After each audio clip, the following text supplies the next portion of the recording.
I think the game tricks us into thinking that golf is more connected than it really is. I like to view the game now as a series of independent decisions and events. And the more I can prioritize that, the more I can feel comfortable that each shot is a separate decision and a separate circumstance that has technically nothing to do with what came before or what's going to come. Back here on the Golfers Journal podcast with none other than Jon Sherman. Jon, thanks so much for joining us today. Thrilled to have you back. Thank you, Tom. Looking forward to our chat. It's good to see you again. Thank you. Good to see you. Looking forward to digging in on some stuff. You were kind enough to come into one of our Broken Tea Society discussions on the Discord server, which was wonderful. But given that we are undertaking the index experiment at the Golfers Journal, we thought we got to get Jon back on. We have more to talk about. And I think what's great, where I wanted to start is who you are and what you do and how you got into doing it. Because if anyone's listening to this and they're thinking, oh, they brought on a swing coach and none of this is going to apply to me, that's not the case. You're not PGA. We probably won't hear any specific swing tips here today. Rather, you're interested in building a game that people can enjoy. How did you get there? And what do you describe your title? What is your title? How do you describe what you do? I think the best way to describe myself is a player coach. So long story short, I kind of looked around at the golf instruction improvement landscape sometime in 2014. As someone who had played for a long time and gotten pretty good, I said, there's enough about the golf swing out there. We've got that covered. And I feel that other topics that are equally important are not being covered. So I just bought a website domain called Practical Golf in 2015, and I started writing articles on those topics. I don't think they were very good at first, but I started hashing out my ideas. And over the years, I settled on 4 topics, which I felt were really helping golfers and I had some expertise in. And that ultimately became my book, The 4 Foundations of Golf. So those topics are expectation management, strategy, also referred to as course management, how to practice effectively, and what I would call my version of the mental game. So no, I'm not I'm not doling out swing tips. I think we've got enough of those. I think some of the methods I talk about can improve your swing without consciously trying to change it from a technical standpoint. But I'm here to help golfers manage their games and, more importantly, forge a better relationship with golf, because I struggled with that for a really long time, and I know a lot of other people do, because this game is difficult and challenging, as we all know. Yeah, that's well put. One's relationship with golf. I've certainly had my ups and downs as well, and yet we come back to it. And here is the book. Of course, you'll see, Jon. My copy is dog-eared Yeah, and paged through. it's very long. Maybe we'll talk about 3% of it today. There's a lot in there, but yes, the 4 foundations of golf that you just described. But that relationship with golf, why do we keep coming back to it? How did you find your way back to it? Was there a low point where you just said, I've got to find a different way? Yeah, well, you're leading me into my embarrassing story that I did put earlier in the book. That's But what I yeah, try to do. I was someone who became obsessed with the game as a 11, 12-year old who played a lot of other sports and just loved the game. And then somewhere around in my 20s, I kind of lost my way. My I describe it as my expectations and skill level were completely misaligned, and I think that's where a lot of us get into trouble in this game. And that moment you talk about, excuse me, is I had a really bad outburst of anger on the course with my dad, where I broke a club and he just walked off the course in disgust Mm. without saying anything. And this was in my early 20s, and I just realized, hey, you can't go on this way. You have to do something different. And at that point, it was just, hey, I can't play and practice a lot. I just want to enjoy the time I have out there. And when I do get into a situation where that can change, then of course I can adjust my expectations to the amount of time I can put into the game. And I think I call this my happiness equation. And it's different really for every golfer, because I know some people who come to me and saying, I can only play once a month or, once every other month. And I tell them, well, that's not enough time on the course to expect any kind of breakthrough. I would tell you just enjoy it, have fun, don't even keep score sometimes. But Mhm. on the flip side, if you are someone who has time to devote to this game and you are willing to prepare, then we can change what we expect from the game. But I think that's the hardest thing to manage is how much you're putting in and what you expect to get out, because this game tricks you into thinking that you're going to get a lot more out of it than you put into it. And it just doesn't always work that way. And it can be incredibly frustrating. It is the game's great three-card Monty, right? That it is, we believe that we probably believe we're better than we are, because there have been moments where we were, Yes. though infrequent as they are. As David Owen likes to say, I wish just once I would play my usual game. So but it keeps us coming back. I love that story about. I mean, it's a embarrassing story. I understand about the breaking of the club, but because I experienced the same thing in reverse, where I was caddying for my dad, and he wrapped a 5-iron around a tree, and bent it at a nice 45-degree angle, and then just handed it back to me as if I was supposed to, like, Put hey, that this back doesn't in the this bag. doesn't fit anymore, man. What do you want me to do with this? But he talks about that, and he says, man, I said I'll never do that again. There are those wake up calls where you say, Yeah, we all all have right, our man, rock bottoms in this game, hopefully, and then for and if sure. you have some type of revelation or reflection upon it, perhaps the things are going to get better from there. Yeah, and I like how that it focused you on this idea of we are out here to have fun. Now, Yep. fun is a different, as you said, is different for different people. Fun for me, and probably fun for you, and a lot of people listening, is it's a lot more fun if I'm making decent numbers. So Sure. it's great that and this book is designed, and your approach is designed to help us do that. Now, we curated a number of questions for you here today from Sure. our a collection from our folks in the Broken Tea Society, which is, of course, our Discord server, our clubhouse in the cloud. They were very excited to hear that we'd be speaking with you. And we got a lot of great questions from our listeners. So I want to run through some of these. And then, of course, I have a couple of my own. But I'll start off here. John, this is from one John Law. He says, I'd love to give John some tips. I love John to give some tips on the mental side of the game, like how do you get a rubbish shot out of your head when you're hitting the next shot? So I'm guessing John's coming to us from the British Isles, perhaps, asking about rubbish shots and how to get them out of one's head. What would you say about those shots and moving on to the next shot? I think there's a few ways to answer the question. First off, I always want to manage expectations. You can't solve this problem completely ever. I don't think any golfer on the planet has the ability to remain perfectly present on each shot. I always say golf is it's like a battle between the past and the future. You're worried in this instance about a shot you already hit, and is it going to affect the next one? Are you going to be angry about it? And then sometimes we worry about the future. If you're playing well, oh, am I going to shoot my best round? I've got 4 holes to go. Or if you're playing terribly, you're like, how bad is this going to get? So I think the hardest question to answer in the game is remaining present. So I wouldn't expect to ever solve this completely, but you can get incrementally better. So I would say there's two main ways to answer this question. The first would be I think the game tricks us into thinking that golf is more connected than it really is. I like to view the game now as a series of independent decisions and events. And the more I can prioritize that, the more I can feel comfortable that each shot is a separate decision and a separate circumstance that has technically nothing to do with what came before or what's going to come.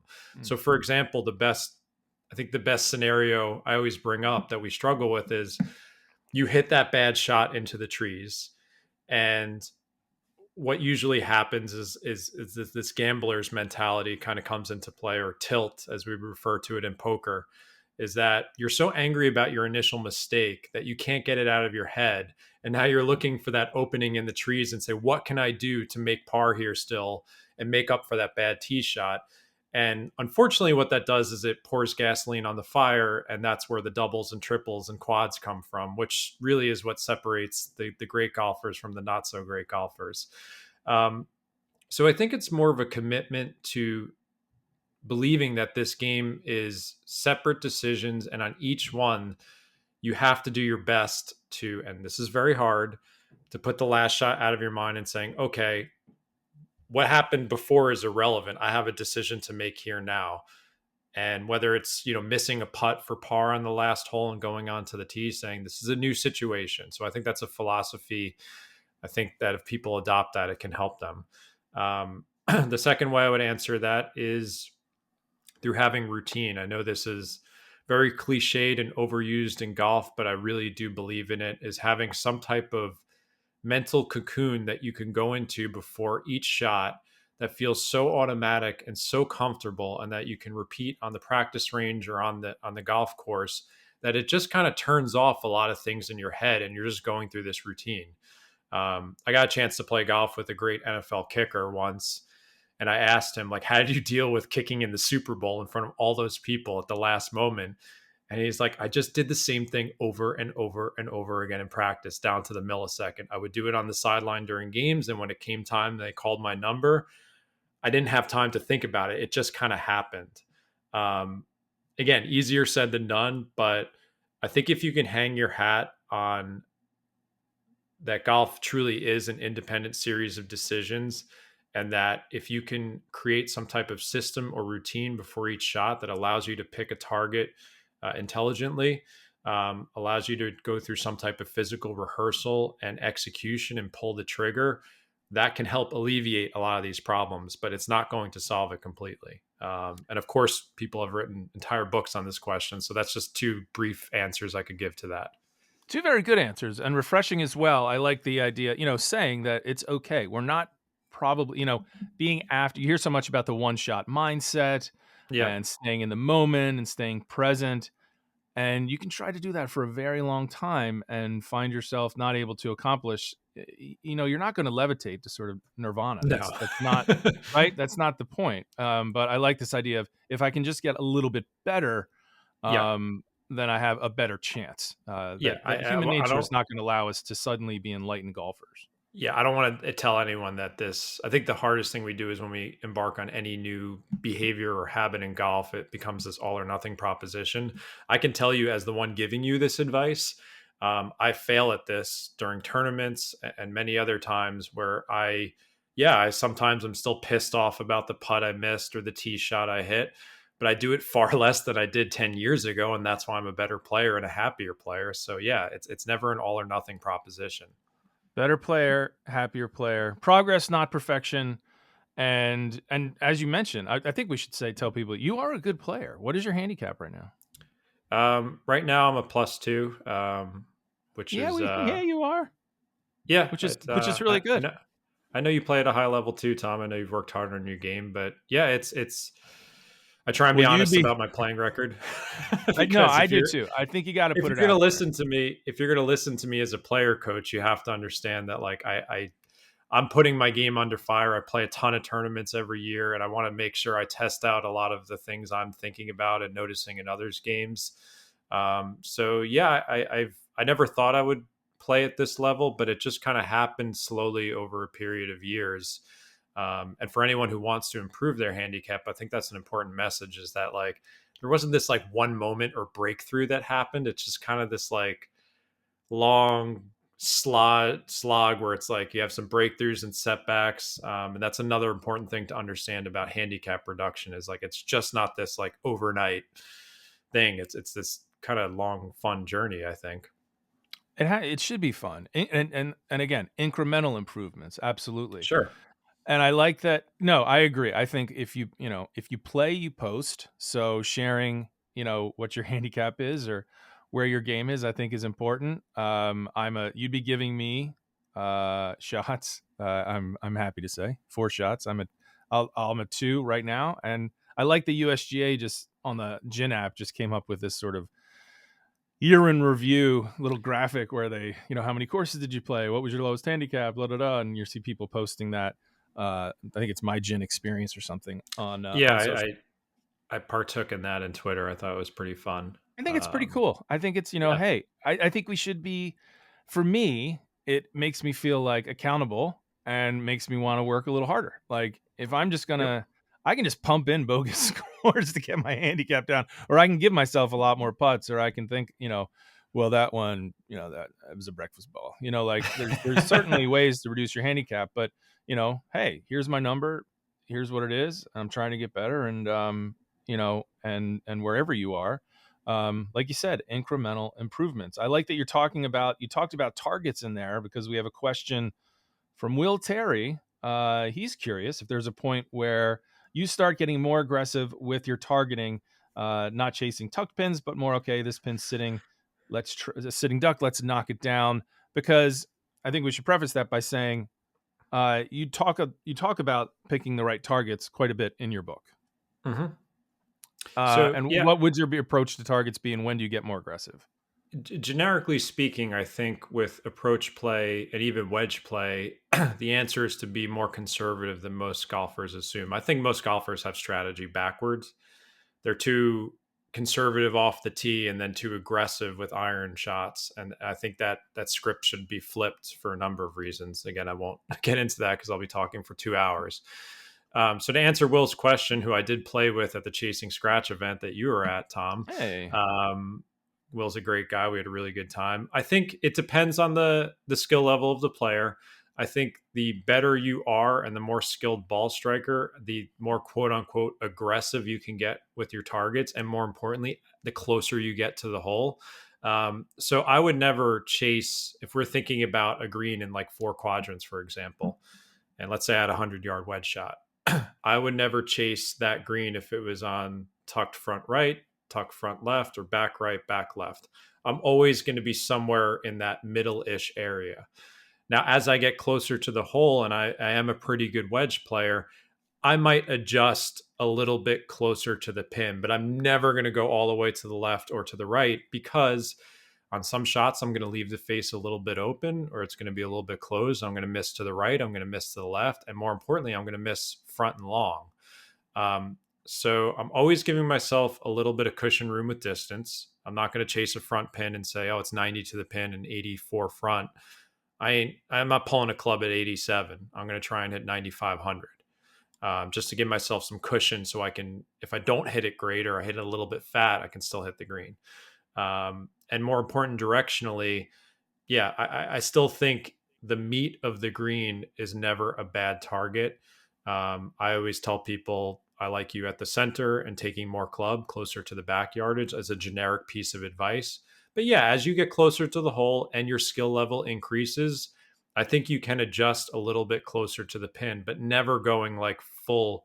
If the pin's in the middle, then sure, that's technically pin hunting, but I want you to stay away from those situations where you're going to short side yourself, because the data is quite clear on that. When a recreational golfer short sides themselves, when they have less room between them and the pin, they're in a bunker in the rough, their score is going to increase. So we absolutely want to hit more greens. And if we do miss greens, we want to give ourselves more straightforward chips or pitch shots so that we can get it on the putting surface and two putt for our bogey at worst. This is not hero time. This is where a lot of golfers throw away strokes in situations like these. And that's a really interesting point, using some intelligent restraint there.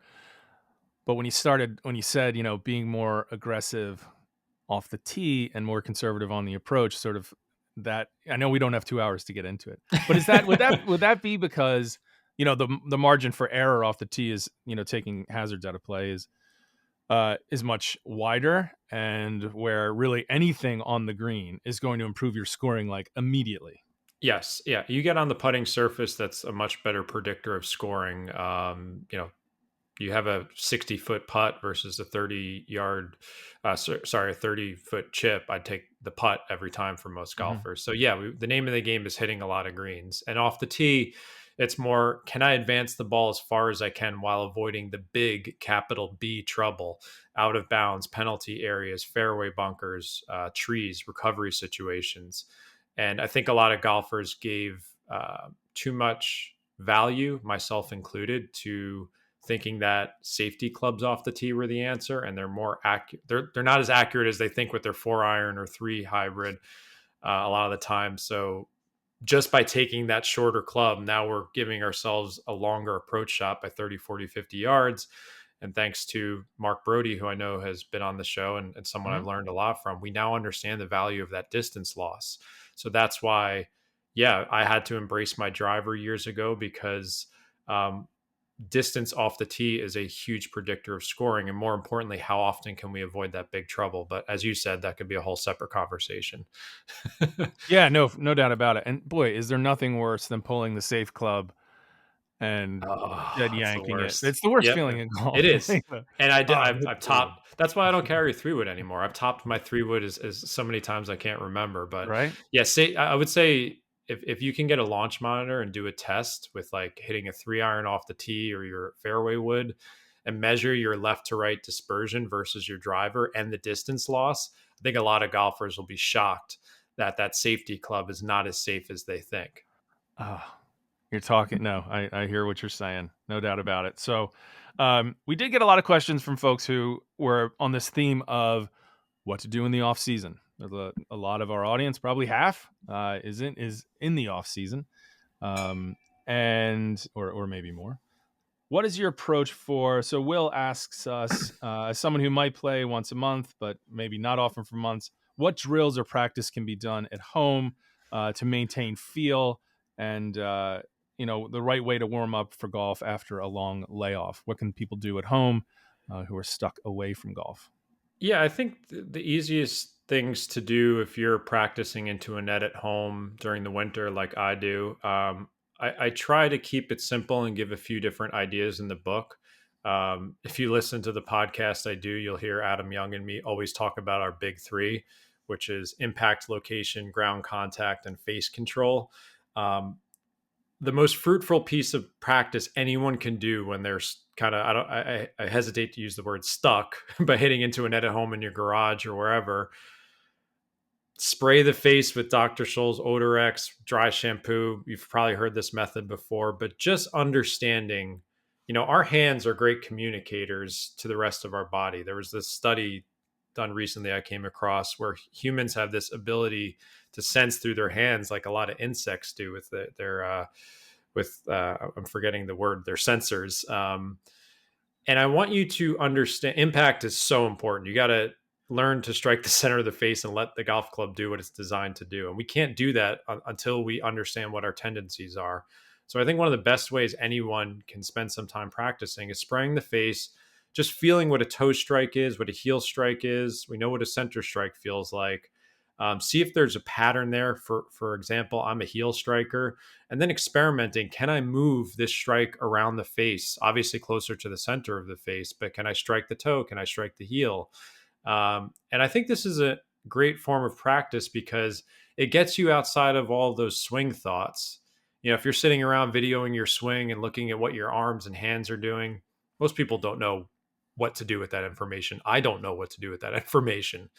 I'd rather you focus on a form of practice like that is gets you self-organizing. You're trying to accomplish a task. It gets you a little more focused and has more intent on each swing. So that's like one bread and butter piece of practice I would advise to anyone, because in a net, if you're not having a launch monitor, you just can't see where the ball's going. So that's a very basic form of practice I would tell everyone to do. So, not spending the winter watching videos on YouTube. Yeah, Is that this what is you're another saying? yeah, this is another topic I'm passionate about. And just to briefly like share my philosophy, I don't think golfers get better by increasing their knowledge on the golf swing, and I don't want to um, blame swing instructors. I think they put a lot of great content on YouTube and Instagram. The problem is that the algorithm is against us. So if you show an interest in the swing, you're going to be shown endless videos from endless instructors. And ultimately the issue becomes relevancy and continuity, is that you don't know what's relevant to your swing. And if you listen to a bunch of different voices on the golf swing, they're going to have conflicting philosophies.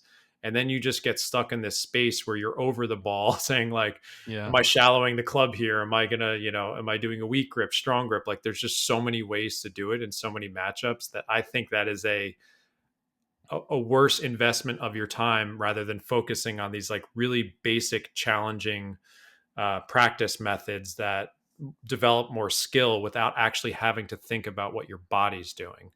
That's the form of practice I prefer for most golfers. If you're getting lessons, great. Listen to that instructor, do their drills, listen to their technical information and no one else's. Good points. And the algorithm, yes. I mean, I'm so guilty of this, and it's funny how smart the algorithm is. The algorithm will actually identify even like the algorithm knows my swing faults because Yeah, I'm I will sure it does because I will you're searching for it. I will save. I'll just see one. I'm like, oh, that guy or girl is an early extender, which is what I am. I sort of stand up a little bit at impact. My head comes up and my hips move forward, and I've been plagued by it for years. And now that I click on one, then I click on another, and it's like the algorithm knows my swing flaw. But I like the approach of, where am I hitting? Where am I finding where is the ball finding the club face? That's really at the end of the day what matters. If the ball doesn't care where my hips are. It doesn't get more basic than that. And Right. sometimes not just strike thing, focusing on start direction or curvature and working backward to what's going at happening at impact.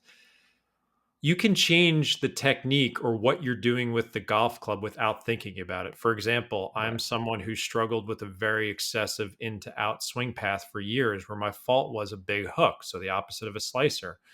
How did I mitigate that? I just tried to do the opposite and hit fades for years. And ultimately, what that did is it actually changed how I delivered the golf club. But I didn't watch any videos on how to get like less from the inside or any of that. I challenged myself to accomplish a task. And I always talk about being an athlete in golf is that my body figured it out, just like I would figure out if I'm shooting basketball. I'm not thinking about what my elbow's doing in my hands. I'm trying to solve a problem in an athletic way. And I want to get golfers more in that state when they practice versus, oh, I saw this on YouTube. I'm going to try this out for a while. And then the next week, I'm going to try something different. I think that just gives you a better chance. So you can solve these problems without actually thinking about what your body is doing. I just Right. want golfers to know that that's possible. And that's a good point. Be an athlete, right? Right. That if, I'm seeing this stuff on YouTube to sort of like, okay, this is how I'm going to fix this thing that my hips are doing. But if I'm actually focusing on, okay, what I really want is good contact. I want to hit the ground in the right place. I want to hit the middle of the club face. My body's probably making those changes without me. I'm probably not standing up at impact without me even having to like worry about it. Because when you're thinking just about like what my backside is doing, uh, you can have some pretty awful results because you forget about, oh, the golf ball. I need to get Yeah, there. it's interesting because there's a number of ways to explain how to fix early extension, right? But you don't know which one is going to resonate with you. Right. Perhaps you'd have a better chance if you were working with an instructor one on one and they can communicate that to you. But if you are searching for that answer from multiple voices, it's kind of like chasing that needle in the haystack. You just don't know which one's going to solve it for you or resonate with you. So it's hard. Again, I don't want to say that there's examples of people getting better from YouTube. There is good information on there.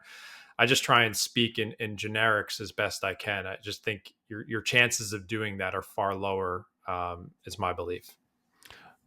A question that I have: what role do you think? Just because now that as I'm undertaking the index experiment, trying to get better this year, I've set certain goals. One of the things I'm doing in the off season is I'm working out. I'm on the Peloton. I'm doing stretching routines, all that stuff. I'm back to the routines that I used in Paper Tiger, which is pretty weird. There's actually pictures of myself in a binder from that age and I'm like, who is that dude? And I feel good.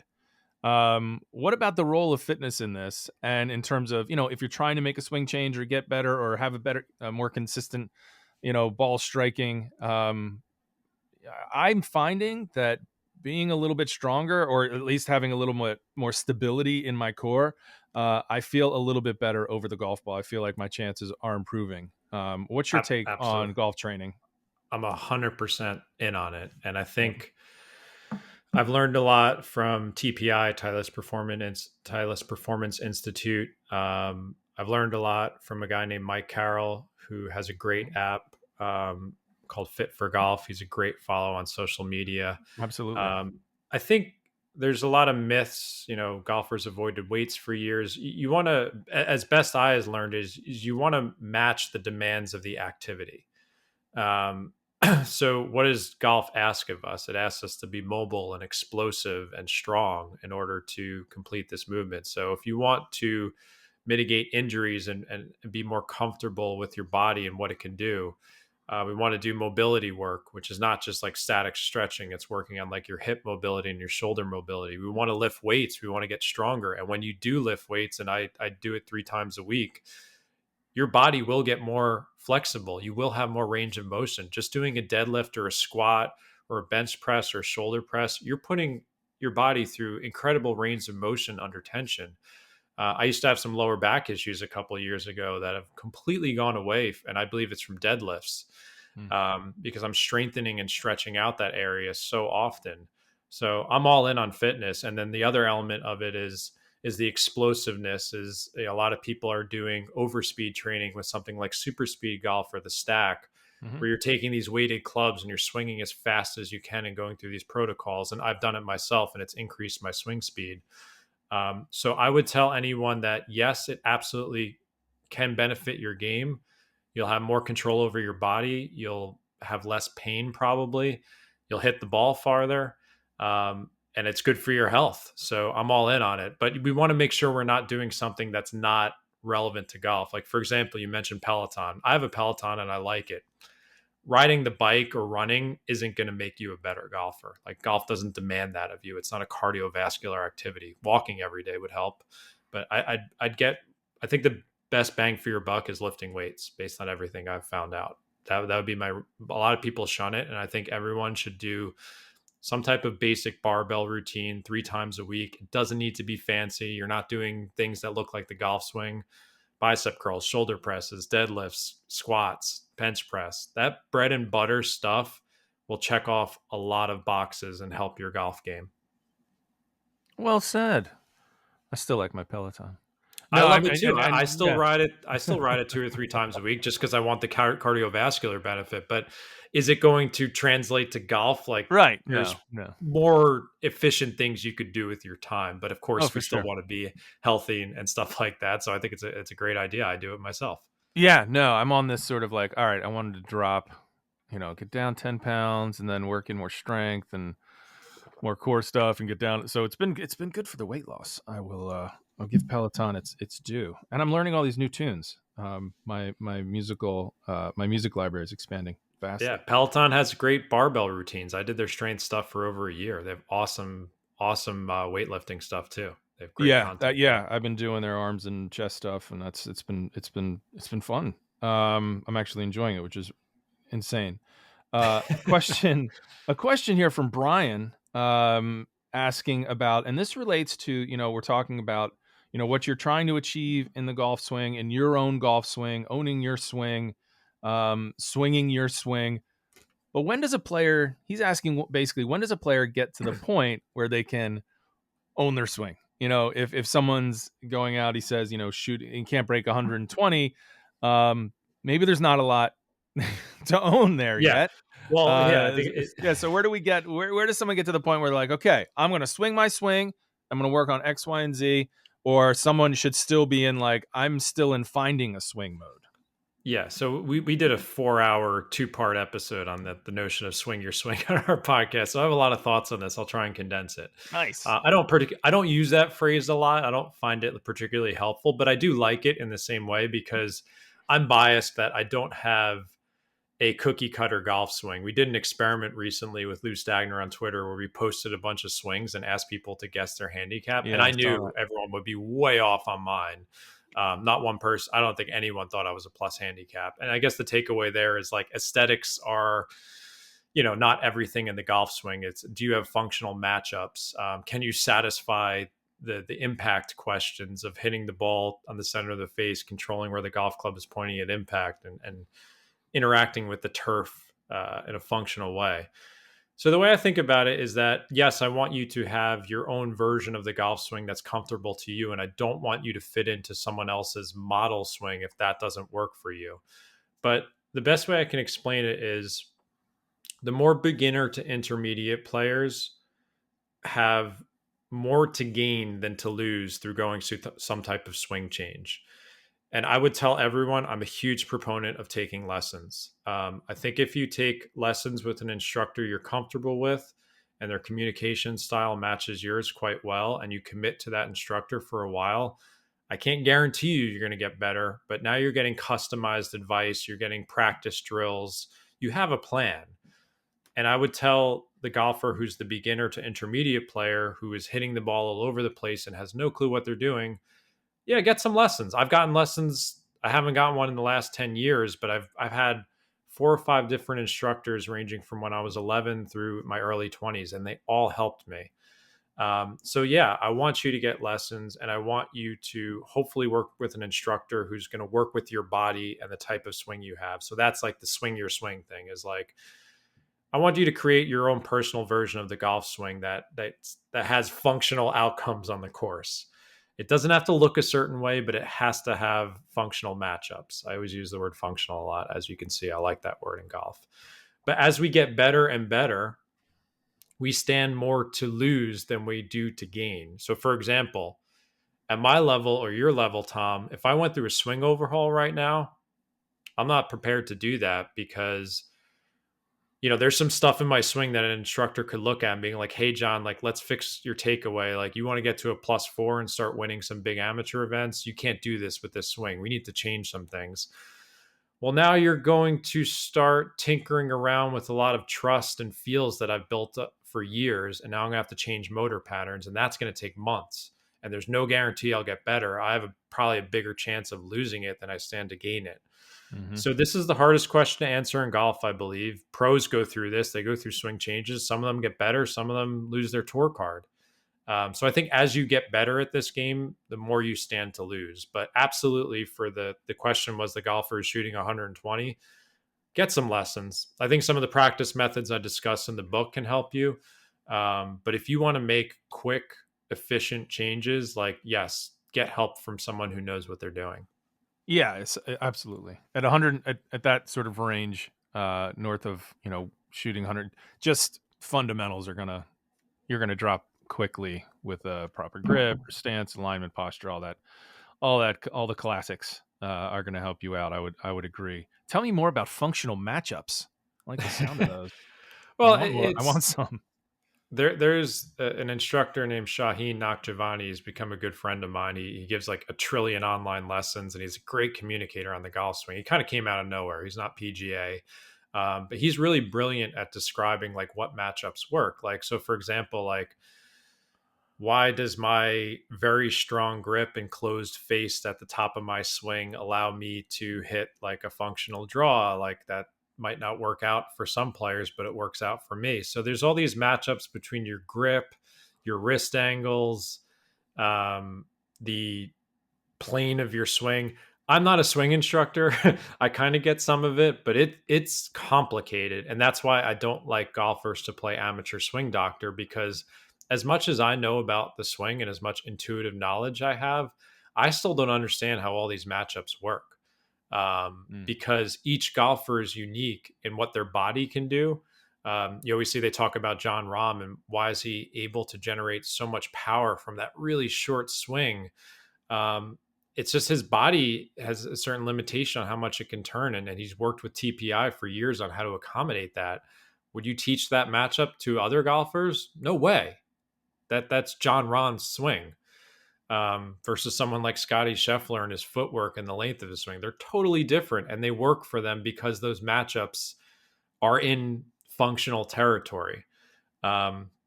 So I love instructors who teach that way, who say, hey, I'm not going to make your swing look a certain way, but we're going to take what you're currently doing and maybe we'll make some grip adjustments. Maybe we'll make some adjustments to the angle of the club at the top of your swing and the downswing. Perhaps it's in your posture or alignment, but there's all these little tweaks you can make to perhaps get the club a little bit more closed at impact. It's this big puzzle, the golf swing. And it's hard to solve. You need a really trained eye to know what pieces you can take out and put in. And I just don't think recreational golfers are up to that task. Now, when it comes to, you mentioned before, and I would agree with that for sure, you are a good wedge player. So we have a question here on the short game, the scoring game, if you will. What do you would love to hear from Benjamin? He'd love to hear some suggestions for practicing the short game and feeling out.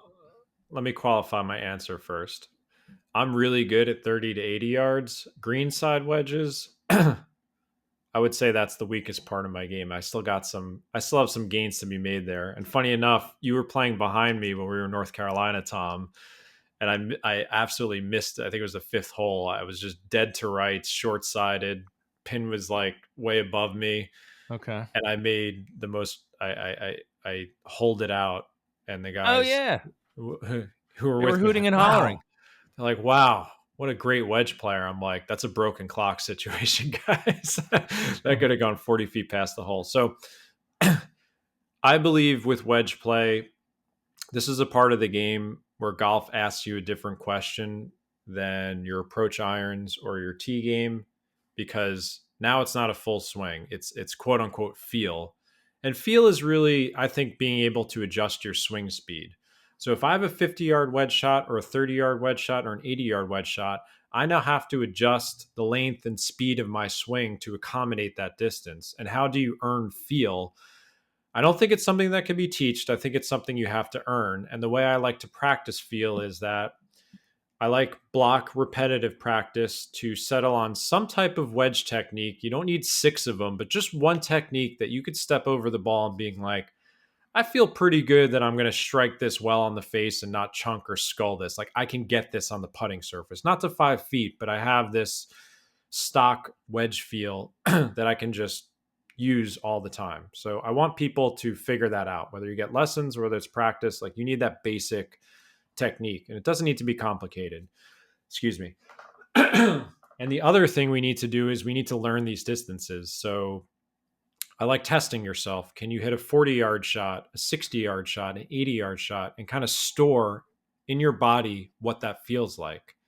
And you could do that by hitting it to the same target over and over again for a while. I do this with my launch monitor. I think this is a great way to use the budget launch monitors. If we're talking about practicing at home, you can get the PRGR, one of the swing caddies, the Rapsodo. Like there's a million of them now. They're very good at wedge distances. So start to learn what those distances feel like. And then to develop your feel more, you have to randomly test yourself. Try and hit it 37 yards, 65 yards, 50 yards. This is how I start every range session. I try and establish what 50 feels like, what 75 feels like, and then I vary it. And this has helped me with my distance control really well, because those were the shots I used to fear the most on the course when I had a 65 yarder. Yeah. Now I step up to it and I say, okay, I know what that feels like. I'm just going to retrieve that from my memory. So that's how I like to practice wedges, is this combination of learning a technique and the distances through repetition, and then testing yourself through randomness to kind of see if you can pass the test. I think that's a very simple way to practice your wedges. I love that idea of, getting a stock wedge feel that you feel comfortable with, so that, wherever you might be, you have a go-to, that you're not pushing yourself. Right. Like you said, you might not be holding it out, but you're not approaching that shot with that kind of fear that leads Yes. to the chunks in the The, blades. the name of the game in wedge play, if you look at the proximity numbers for amateur golfers, you just want to get the ball on the putting surface to about 10 or 20 feet. Like if you do that quite often, like you've solved wedge play for the most part. You don't need to go on the course with the expectation that you need a flop shot, a bump and run, and use all these different clubs. I prefer keep it as simple as possible and keep asking yourself the question, can I get this ball on the putting surface? And if the answer is yes with that technique, stick with it. Don't get fancy. The fancier you get, the more you're going to introduce those big mistakes, which kill your scores. And of course, all of this talking about wedge play and practicing wedge play and learning your wedge distances, that requires one thing. You got to practice with your wedges. Practice. Yes. You've You got to can't ignore practice them. your wedges. You can't, and I am so guilty of this, of course, using my range sessions with a 5-7 iron and a driver, and feeling and neglecting the old 100-yard shot because I feel like I can do that. I do that The often. easiest way, honestly, is to just make it. I think wedges are a great warm up to get your body ready. Yeah, good The point. way I force myself to do it is it's just how I start every range session, whether I'm practicing or I'm going to play a round of golf. I'm trying to establish my feel for the day. Yeah. And I think that's learning those intermediate wedge shots also can help, I think, benefit your full swing as well. So you don't have to overdose on them. You don't have to spend 80% of your practice time, but if you started the every part of your range session 10-15% of your time with those intermediate wedges, like I do think you're going to see a lot of benefit in your game, because let's face it, a typical 15 handicap, when they miss a ton of par fours and par fives in regulation, they're going to have a lot of those shots on the golf course. So you need to be able to, again, get the ball on the green. That's the big question to answer, not to get fancy. And as we move to the green, of course, that brings us to putting. And we have a question here from Eugene, who asks about aim point now. And I want to get your opinion. He asks, is aim point worth learning? Because we've had a pod with the creator of aim point, and a lot of people left that pretty excited. I know I did, enthusiastic about what aim point might offer. What's your take on aim point? I love it. I used to be someone who was totally. I always had good speed control, so I never three putted a lot. But I just, as good as I got, there was a long time where I just didn't make enough putts for my skill level, and Yeah. now I kind of broke. So this is an example of I think I stood to gain from breaking things apart versus like sticking with what I got. Right. So I learned aim point. I got fitted for a new putter. I switched to a pencil grip, and now I think putting's a part of the game where your attitude matters a lot. And now I truly believe I'm a better putter, and I view it as one of the strengths of my game. But I don't think I have to credit aim point for helping me get a system on the greens, because I spent 2 hours learning it from an instructor named John Hobbins, who's one of their top guys in the Northeast. And that 2 hours, I would argue, was the most bang for my buck in time, in terms of time invested and strokes gained in my whole like golf life. Hmm. I think Aimpoint gets a horrible reputation on TV. I'm not going to call out the announcers by name, but if you watch a certain broadcast on a certain channel, you'll hear an announcer talk about it like it's some voodoo magic, and he thinks it's crazy that all these top pros are using it. I think a lot of people don't understand it. I do my reads really quickly. I read greens faster than just about anyone I play with in tournaments. So I don't, there's this myth that it takes longer. I just think it simplifies the green reading process so much. And it essentially, what it allows me to do is remove, I'm all about removing variables in golf. I want to step up to the ball with as clear a head as possible. And when I remove the burden of wondering about what my read was, now I can focus on speed and depth perception and unlocking that athletic part of me, Mhm. rather than worrying like, do I have the right read? Like, was that going to break more to the left? And like, that's my last thought over the ball. Like, it's removed all of that. I do my read. I say, all right, that's a 1% slope, 2% slope. I'm done. And then I'm focused on just really absorbing the depth of or the length of the putt in my mind's eye, and then just trying to stroke it in that way. So it has totally simplified putting for me and giving me a lot more confidence on the greens. Would I say that I would do it for every single person who learns it? No, but I think it's one of the best, most simple ways to give people a way to accurately read greens, rather than all of the kind of nonsense that's out there. Like, oh, every putt on the course breaks this way, or there's just a lot of bad information on how to read greens out there. And I think it's backed by math and physics. So Yeah. I can't say enough good things about it. Obviously, it's really, really, really helped my game. Outstanding. Well, this podcast is not endorsed or sponsored by No, Aimpoint, I but always have to be careful with Aimpoint, because I don't want to share their secrets. Like, I wrote an article about them years ago, and they kind of got on my case, being like, "Hey, you're sharing too much here." So right. I have no affiliation with them. They didn't pay me anything. I'm happy if there's a good product out there to promote it, and I think that's a good product. It is a good product. No, I was just saying, we've had two very strong endorsements on the podcast now for Aimpoint. So if you're curious about Aimpoint, go back a few pods and you can learn even more from the founder. And it is very interesting, and maybe it's for you. But that's a whole other discussion of like, how did they monetize this thing? Like, how much do you talk about it, and how much Yeah, like yep. is proprietary, and how much is just like, I feel slope in my feet. Like, how do you, how do you own that? Which was interesting, again, to talk to the creator about that. So yeah, check it out if that's of interest to you. What I think is really, the overall sort of theme. I mean, there are a lot of the overall theme of your book, The Four Foundations of Golf, I think gets to this point of like, how do we enjoy this game more? And a huge part of that is, and there's all beneath that, there are all these different ways to play better golf as a way to enjoy it more. But I think central to that is this idea of managing one's expectations. How do you do that? It's a big question, but for It someone who's is. quite stubborn, or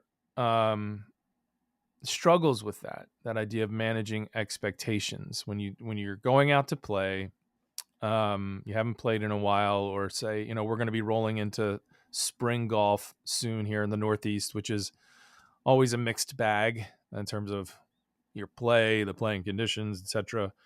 But I'm going to want to play great.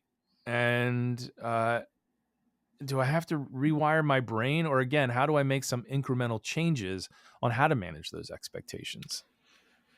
I think it's one of the topics in golf that I don't think if you get it right, you have very little chance of improving. So I believe it's like the fundamental of fundamentals, whatever Right. you want to call it. Because this game is challenging and it tricks us into thinking we have to play a certain.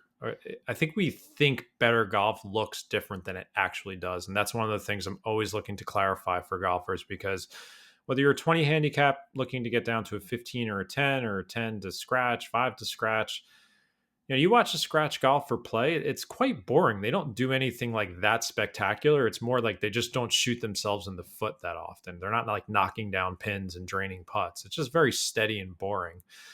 So to answer your question, there's a number of ways I try to help manage golfers' expectation, sharing stats, just showing what are reasonable outcomes, even for tour players with wedges in their hand, showing proximity data for approach shots for pros, or even amateur golfers. If a 15 handicap hits it to 70 feet from the hole with an easy chip shot with a 7-iron, that's a good shot.